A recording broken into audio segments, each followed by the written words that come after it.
Welcome to দিশার exam guide. প্রিয় দ্বিতীয় শ্রেণীর পরীক্ষার্থী বন্ধুরা, তোমাদের জন্য এই ভিডিওটিতে আমি আলোচনা করতে চলেছি দ্বিতীয় শ্রেণীর বাংলা বিষয়ের দ্বিতীয় পর্যায়ক্রমিক মূল্যায়নপত্র 2025, অর্থাৎ 2025 সালের সেকেন্ড ইউনিট টেস্টের বাংলা বিষয়ের প্রশ্নপত্র। বাংলা বিষয়ের প্রশ্নপত্র সম্পূর্ণ উত্তরসহ এই ভিডিওটিতে আলোচনা করতে চলেছি, তাই অবশ্যই দেখে নিতে হবে। সিসিই পদ্ধতি অনুসরণ করে প্রশ্নপত্র তৈরি হয়েছে। পূর্ণমান 30, সময় 1 ঘন্টা। দ্বিতীয় শ্রেণীর বাংলা বিষয়ের প্রশ্নপত্র তাহলে দেখে নেওয়া যাক। পরীক্ষার্থীর নাম, এখানে তোমরা তোমাদের নাম লিখবে। ক্রমিক সংখ্যা, এখানে তোমরা তোমাদের রোল নাম্বার লিখবে। পরীক্ষায় বিদ্যালয়ের নামের জায়গায় তোমরা তোমাদের বিদ্যালয়ের নাম লিখবে। প্রাথমিক শিক্ষা পর্ষদের নির্দেশ অনুযায়ী নবপ্রবর্তিত পদ্ধতি অনুসরণ করে প্রশ্নপত্রটি তৈরি হয়েছে। প্রথমেই আমরা দেখে নেব 1 দাগে কি বলেছে। বিপরীত শব্দ লেখো। 4টি বিপরীত শব্দ লিখতে হবে, 4 মার্ক, প্রত্যেকটির জন্য 1 মার্ক করে বরাদ্দ। 1-এর কতে বাধা, এর বিপরীত শব্দ হবে মুক্ত বা খোলা। খতে আছে ভয়, এর বিপরীত শব্দ সাহস। গতে আছে দুর্বল, এর বিপরীত শব্দ সবল। ঘতে আছে মস্ত, এর বিপরীত শব্দ ছোট বা ক্ষুদ্র।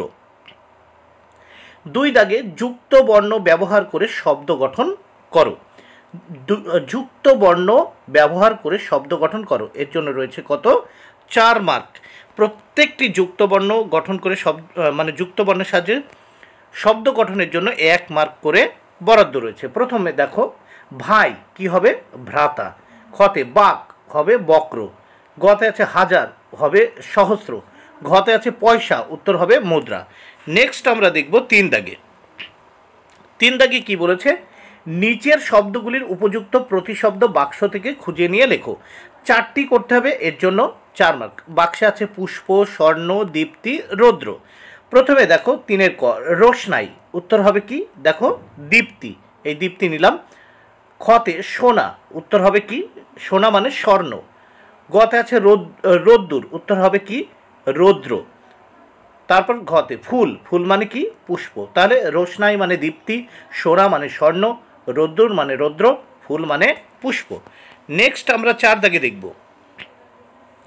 বাক্সের মধ্য থেকে শব্দ নিয়ে শূন্যস্থান পূরণ করো। 4টি প্রশ্নের উত্তর করতে হবে, 4 মার্ক, প্রত্যেকটির জন্য 1 মার্ক করে বরাদ্দ। দেখো, বাক্সে আছে সীমানা, শূন্যে, একসাথে, তারপর মস্ত। প্রথমে দেখো 4-এর ক, একসাথে থাকার আনন্দ অনেক, শূন্যস্থানে একসাথে। খতে বেলুন বাড়ির কোনো সীমানা থাকে না, শূন্যস্থানে সীমানা। গতে বেলুন চড়ে শূন্যে পাড়ি দেওয়া যায়, দেখো শূন্যস্থানে শূন্যে। ঘতে থাকার সঙ্গে চলার স্বাদ পেতে বাড়ির ওপর মস্ত বেলুন বাঁধতে হবে। তাহলে থাকার সঙ্গে চলার স্বাদ পেতে বাড়ির উপর মস্ত বেলুন বাঁধতে হবে। এবার আমরা নেক্সট পেজ দেখে নেব। এখানে কি বলেছে দেখে নেওয়া যাক। 5 দাগে শূন্যস্থান পূরণ করো। 4টি প্রশ্ন উত্তর করতে হবে, 4 মার্ক, প্রত্যেকটির জন্য 1 মার্ক করে বরাদ্দ। 5-এর ক, বিষ্ণুপুরের পশ্চিম ধারের মাঠ প্রকাণ্ড, শূন্যস্থানে বিষ্ণু, এই পশ্চিম। বিষ্ণুপুরের পশ্চিম ধারের মাঠ প্রকাণ্ড, শূন্যস্থানে পশ্চিম। 5-এর খ, রাস্তা চলেছে যত অজগর সাপ, এখানে শূন্যস্থানে অজগর। গতে ভক্তরামের নৌকার রং লাল। তারপর ঘ, ঢং ঢং করে 9টার ঘন্টা বাজে, শূন্যস্থানে 9টা। নেক্সট আমরা দেখব 6 দাগে। 6 দাগে কি বলেছে? একটি বাক্যে উত্তর লেখো, এর জন্য রয়েছে কত? 6 মার্ক। প্রত্যেকটি প্রশ্নের উত্তরের জন্য 1.5 মার্ক করে বরাদ্দ। 4টি প্রশ্নের উত্তর করলে 6 মার্ক। কে গান গাইতে এসেছে? অন্ধ গায়ক গান গাইতে এসেছে। খ, আমাদের ছোট গ্রাম কার সমান? উত্তর দেখো আমাদের ছোট গ্রাম মায়ের সমান।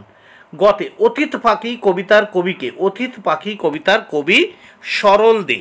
দেখো অতীত পাখি কবিতার কবিকে, অতীত পাখি কবিতার কবি হলেন সরল দে। ঘ, রান্নাঘর থেকে কে ডাকছে? উত্তর রান্নাঘর থেকে বিড়াল ডাকছে। 7 দাগে কি বলেছে দেখে নেওয়া যায়।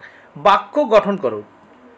4টি বাক্য গঠন করতে হবে, এর জন্য রয়েছে 4 মার্ক, প্রত্যেকটির জন্য 1 মার্ক করে বরাদ্দ। প্রথম 7-এর ক, খুশি। খুশি দিয়ে বাক্য। পরীক্ষায় ভালো ফল করে ছেলেটি খুব খুশি। খতে খড় দিয়ে বাক্য রচনা। উঠোনে খড়ের গাদা রোদে শুকাচ্ছিল। গতে দিন দিয়ে বাক্য রচনা। আজকের দিনটি খুবই সুন্দর। ঘতে শূন্য দিয়ে, পরীক্ষায় সে শূন্য পেয়েছে তাই সে খুব দুঃখিত। তাহলে প্রশ্নপত্রটির উত্তর সম্পূর্ণ হয়ে গেল। ভিডিওটি ভালো লাগলে অবশ্যই লাইক কমেন্ট শেয়ার করো। Thank you very much. Keep watching my channel and my video.